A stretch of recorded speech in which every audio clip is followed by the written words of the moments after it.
Ignition sequence starts. 6, 5, 4, 3, 2, 1, 0. Liftoff. We have a liftoff.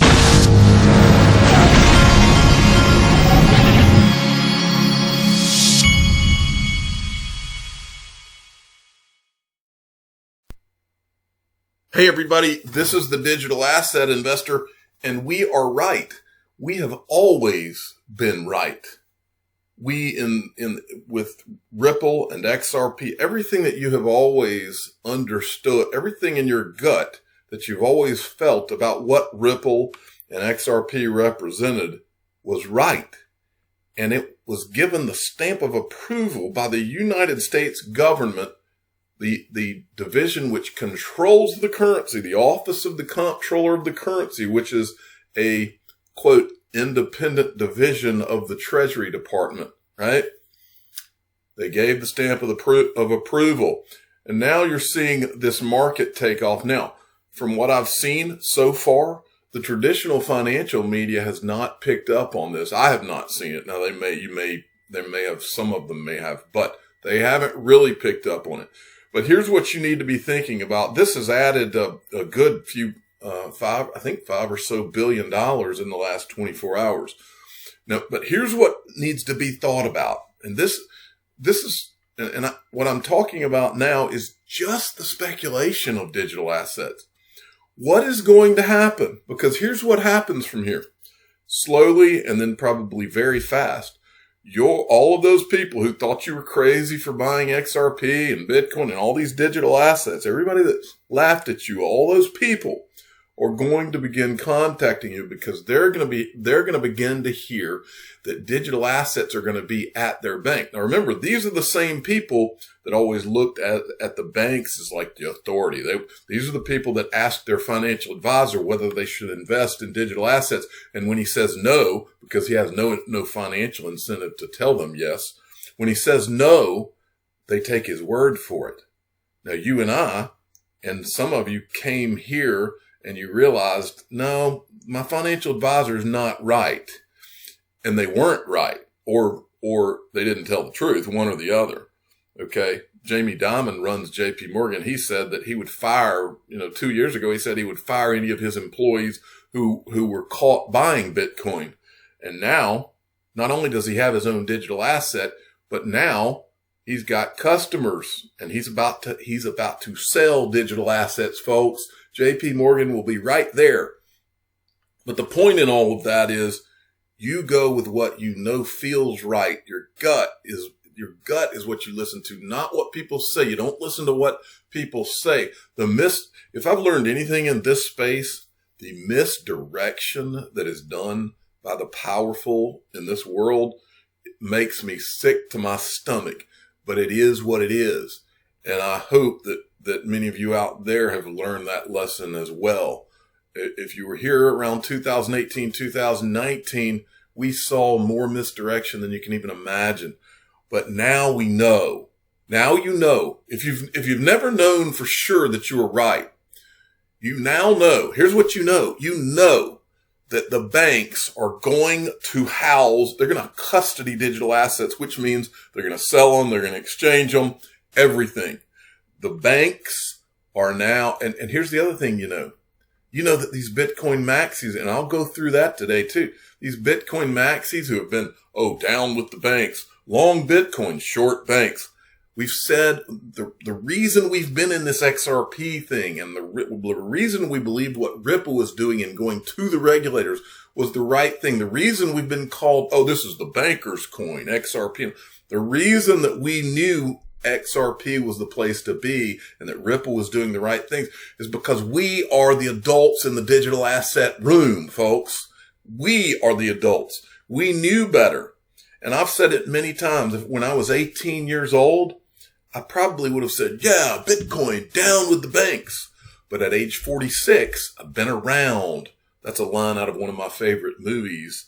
With Al Pacino, Sin of a Woman. He says, I've been around, He has that New Orleans accent. But anyway, I've been around, and being around and going through the dot-com boom and bust and going through the financial crisis and seeing those planes hit the World Trade Centers. I've been around, and the real world is Ripple. The real world is XRP. Fantasyland is long Bitcoin down with the banks or short the banks. The banks aren't going anywhere. The powerful people are not going anywhere. And to believe anything like that is just purely naive. And those are the thoughts of a child or someone who's very naive. Those are not the thoughts of someone who's been around, you know? So, let's go forward here. I want to make you aware of a few things. First, this is what the OCC put out. Federally chartered banks and thrifts may provide custody services for crypto assets. Okay. So they're tweeting out about it. So this is real, folks. This is the real deal, Holyfield. All right. Now, here's something you may not remember, but I do. Remember when Coinbase, now remember, Brian Brooks, who runs who is the comptroller of the currency, who wrote that, I don't know if he wrote the letter, but it's his office that wrote the letter saying that banks can now have digital assets. Well, he was the chief, I think he was the general counsel for Coinbase before he went there. And he was one of the guys that was involved in this, introducing the Crypto Rating Council. And many of you will remember the founding members of the council, the Anchorage, which is a custody provider, Bittrex, Circle, Coinbase, Genesis, Grayscale, Kraken. Okay. They started these crypto ratings. All right. And this is their ratings website. It's at cryptoratingcouncil.com. I'm showing you this because I'm going to show you that Brian Brooks was involved in this and that he also was involved in rating XRP. And he also says, and I'll show it to you in a second, he said that they revisit these every 6 months. So one of two things is going to happen here. Either Brian Brooks is looking at this in order to rate things, or I don't know if he's going to be involved in it or not. But he says in the video I'm about to show you that they rate these things. They update their ratings every 6 months. I believe XRP might be due for an update, folks. Their rating was on a scale of 1 to 10. Bitcoin got a 1, as in security or not security. Bitcoin was a 1. No way it's a security, right? And then they rated them all. Well, I remember everybody being mad about it because they rated XRP a 4. Like it's closer to being a security, but not quite. Okay, so it's a 4. And then they give a little summary on it. But it was rated on August 14th of 2019. So a long time ago it was rated. Well, then there's this video. This is Brian Brooks before he was at the OCC. This is Brian Brooks when he was at Coinbase. Listen to what he says. Is sufficiently decentralized and or has sufficient utility today. Did I just lose hold on, sorry, the old mic went out on me. I think we got it working now. Listen to this clip by Brian Brooks, who is now with the OCC and put out that letter yesterday.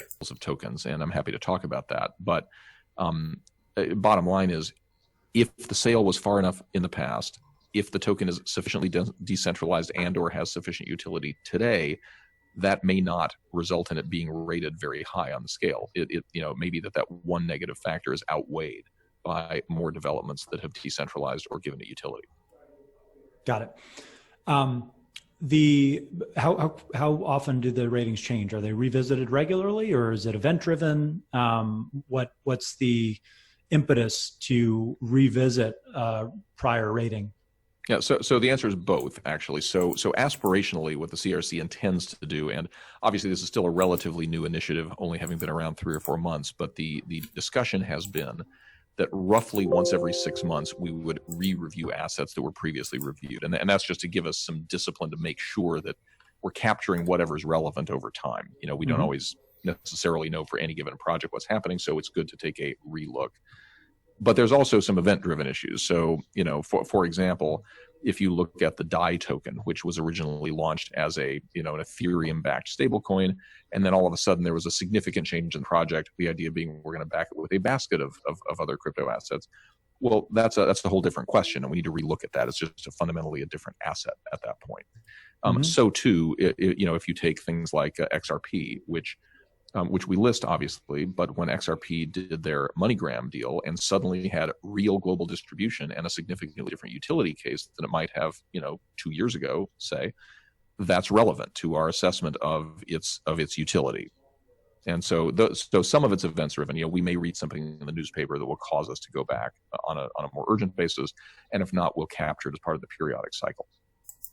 Okay, so there you go. This guy, I wanted to show you that so that you know that this guy's not only at the OCC, he's just basically said now banks can custody these things, but he's also one of the guys that was involved. He's involved in deciding what they are. And so don't think for a moment that you've heard the last out of Brian Brooks as it relates to XRP. Don't be surprised if someone comes along and says XRP is a currency. Now, for some reason, this classic video popped in my head today. I've been giving the Bitcoin world a hard time today, but look, here's part of the reason I've been giving them a hard time. 2 reasons. First reason is for over 2 years, I have watched I've watched the guys at Ripple who've been working very hard get under constant attack by people in the Bitcoin community, like this guy, Tone Vase. This guy is he's going to go down in history. Talk about somebody being on the wrong side of history, folks. This guy's going to go down in history with a clown nose on. I'm telling you, he backed himself early into this Bitcoin is the only digital asset that can ever be corner. And he is going to look like a clown. But this clip right here captures it right here. This Kim.com guy who's a genius, like a internet entrepreneur, but he's like a genius. This guy says it all right here in this video. Many of you have probably never seen this, but I wanted to show you this. Watch this for those of you that haven't seen it. I also agree with his argument that in order to be a very successful cryptocurrency, you need to provide fast and cheap. Look at the look on his face. There's no way around that. He may as well be putting his fingers in his ears saying, no. Succeed in this game, you need to be the electronic cash. And now let me tell you something else. Let me tell you why I think that. Right now, only 2% of internet users have even been exposed to crypto. We are a niche, small piece of shit in the universe of business. All right? But this is going to change. A lot of new people are going to come into the space. We talked about the growth numbers that you are expecting each year. You think that 16% of the internet population are going to use crypto in the next 5 years, right? Easily. Yeah. Easily. So where are all these people going? They don't know anything about the current wars that are taking place, the current toxicity within the crypto community. They are going to go with the currency that gives them the cheapest fees, the fastest transactions, the most reliability, and currently, unfortunately, that is not Bitcoin. Ouch. Well, guess what, folks? You're about to see it. And that doesn't mean that Bitcoin is not going to participate in a lot of money being made. It is, but it's not the one. And it never has been. Okay. But I did a little poking fun at some of the Bitcoin people because look, they've done nothing but called XRP the banker's coin. And now guess where you're going to get to go buy Bitcoin? At your local bank. You're going to get to go to your bank and buy Bitcoin. What happened to the revolution? What happened to down with the banks, short the banks? Looks like the banks are going to profit from Bitcoin to me. So I said this. The OCC is an independent bureau of the U.S. Department of the Treasury and is led by the comptroller of the currency. Today may be a good reflection. A good day of reflection for Bitcoin maxis. Who's your daddy? Because it's Steve Mnuchin is who your daddy is. All right.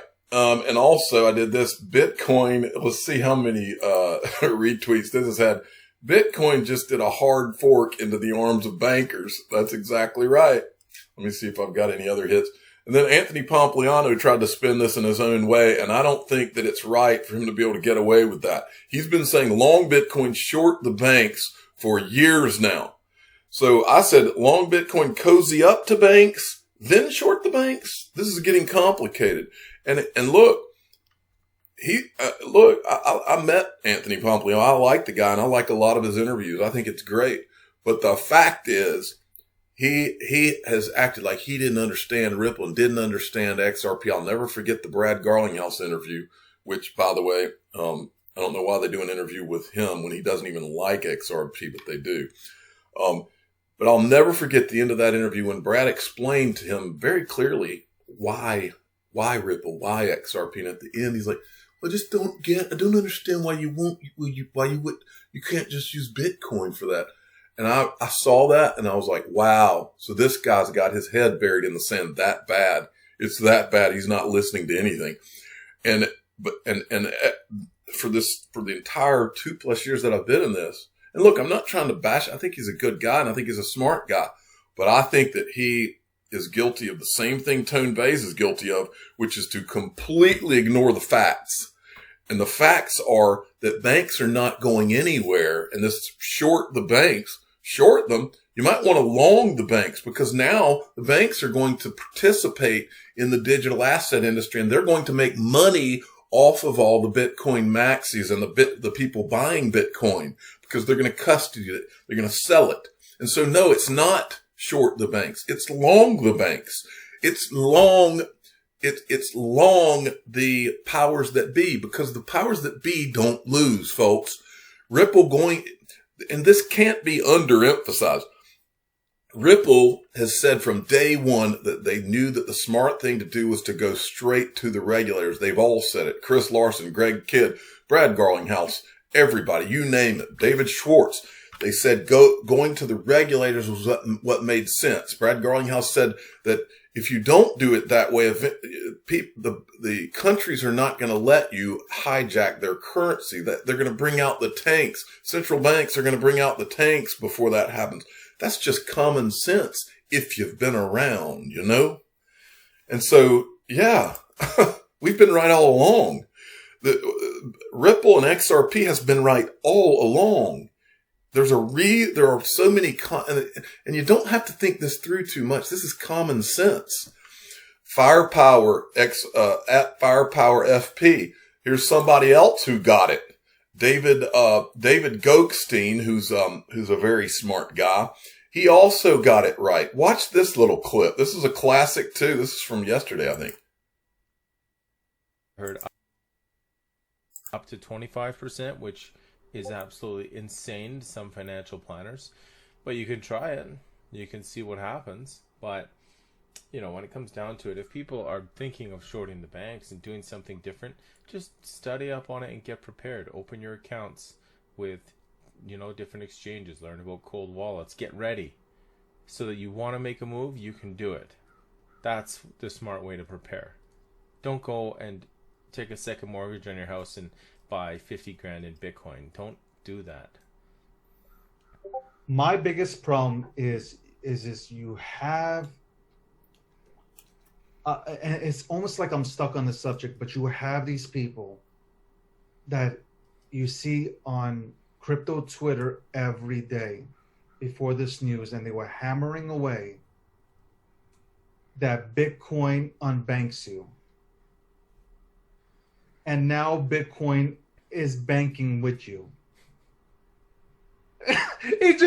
I am so happy. I don't know why I'm so happy. I'm happy because XRP finally gets, I guess, you can call us the bankers, token. That's fine. Who gives a shit at this point, right?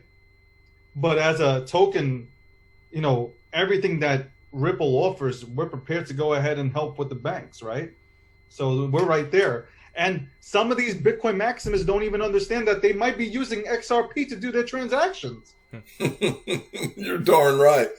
And now this news hits. How can you live with yourself? Bitcoin. This was not Bitcoin's vision. To align with banks. Look at the look on that guy's face. It was supposed to be that you unbank yourself. I said it. I've said it. Go back to my live streams, 2017, 18. I said this. You will never beat the banks. You will never beat the banks. You're goldfish. You're goldfish. You are a goldfish bought. How awesome is Actually, that? you weren't even bought from a pet store. You were one at a carnival, okay? That's great. Well, that guy, kudos to David Goakstein because he just nailed it. That is awesome. Now that we all first let me show you this. DJ Peter Voss sent me this. The first CBDC is born, more to follow. Lithuania Central Bank officially issues digital coin. Now, folks, there's two things that you really need to understand that have come out of the announcement yesterday. There's two things as an XRP holder that you really need to understand. The first is, overall, we've been right all along. This is a new asset class and it's going to change the world. The government just gave you the stamp of approval. You know that what you hold is gold. Okay. We were right. But the second thing is more of a, Bitcoin versus XRP thing. You now know that the XRP, this is not to say that Bitcoin is not going to be a moneymaker. I think it is, but it's not long Bitcoin short the banks. The second part of this that you now know is that the Ripple fans, the XRP holders, we have been the adults in the digital asset room all along. And that's the fact, Jack. Let me show you what some more of the adults in the room are doing right now so that you can understand just how big where we're all going is. Senate hearing, this is from CoinDesk. Senate hearing sees digital dollar as a tool for economic supremacy. Now, the U.S. Senate Banking, Housing, and Urban Affairs Subcommittee had a little video conference last night, and there's a 4-minute clip I want you to watch. Check this out. By speaking directly to Mr. Giancarlo's opening statements about the digitized dollar. This is a somewhat technical line of questioning, but very important as he outlined in his opening statement. For us, maintaining the dollar's primacy is not merely an economic matter. It is a critical strategic matter as well. It is what allows us. This is Senator Cotton, by the way. Regimes around the world, in addition to its other benefits. So, Mr. Giancarlo, what do you consider to be the critical next steps the U.S. needs to maintain that supremacy? Okay, by the way, let me make sure I remind you all, this is Chris Giancarlo, former CFTC chairman, currently head of the Digital Dollar Project, which is backed by Accenture, who's an investor in Ripple. And Giancarlo happens to work for a law firm that represents Ripple. Now listen. In international finance. Throughout history, what makes one currency get greater patronage from global market participants is technological capability. During the period of the European exploration of the east coast of North America in the 16th and 17th centuries, there were many currencies in use. There were pounds, there were Dutch guilders, there were French francs. But the currency that was most attractive back then was the dollar, but it wasn't the US dollar, it was the Spanish dollar.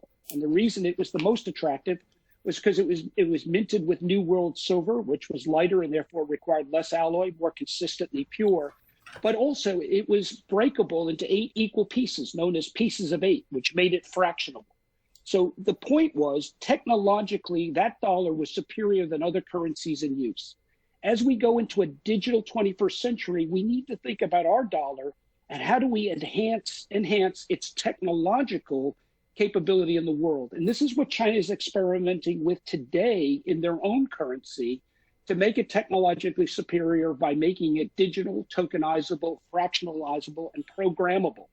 This is the new frontier. We're going into a new Internet of Things of Value, where all things in the world who says that? will be digitized, including some of the key Internet commodities that are priced in dollars today. And we have to ask ourselves, as soybeans, as cotton, as copper, as energy products themselves become digitized and programmable, how long can the dollar remain the world's reserve currency if we don't also modernize it itself and make it tokenizable and ultimately programmable? And that's why what we propose is a series of pilot programs to start experimenting with our own dollar to make it fit for purpose, future-proof, you might say, in a digital environment in a digital century. That's what China's doing. That's what central banks around the world are doing. In the United States, unfortunately, it's been a little bit late to this experimentation. But that doesn't mean we lose this, because ultimately the winner is not who's first. The winner what economy gets their values: free enterprise, freedom of speech, a liberal world order built into their currency. I believe that's what's made the dollar strong for the last 80 years. And as we look at this new century, that's what we need to do to make it strong for the century to come. You talked about the need for pilot projects at Treasury and the Federal Reserve. What kinds of pilots are you envisioning, and how long do you think they might last? So there's a lot of elements. The dollar is so important in the global economy. We can't just overnight fiddle with it and make changes. We've got to do that in the same way we explored space, through a series of deliberate pilot programs, with each one building on the one before. For what do we learn? We need to examine the issue of privacy, which is so important to the cash dollar, to the account-based dollar. It needs to be equally important to a digital dollar. We need to look at financial inclusion, which is critically important. And we have communities today that are definitely underserved by the accounts-based system. We need to see how a digital dollar can do a better job of providing on-ramps into financial inclusion for those communities. We need to look at underserved areas that are underserved by banks, and how we can use a digital dollar to serve them. We need to look at wholesale payments, and we need to look at international payments. There's so many elements of this, but if we get started in a series of well-crafted pilot programs involving, as we've always done in the United States, the private sector and the public sector working together, we could do discrete programs in, say, one Fed regional area that's focused on rural issues. We could do another one in another area focused on inner city issues. We could do another program looking at global remittances. There's so much that we need to look at. We can gather that information on that, and we can build something that would be durable and long-lasting. Thank you, Mr. Giancarlo. So there you go. That's what the adults in the room are focused on right now. And they all know each other, folks. Christian, Carlo, Brian, all these people know each other. CS May 144K sent me this. This is from, I don't know who this guy is. Let's see. Attorney Regulatory Issues, FinTech, Blockchain. Now that the OCC will permit NAs to custody digital assets, the question becomes whether they will buy solutions, build infrastructure, or partner with existing sub-custodians.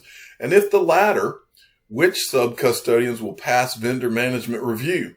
Ryan Zagone, who was one of the first people to head up the regulatory team at Ripple, says highest likelihood partnering banks have practice with vendor review via fintech's trusted partners exist.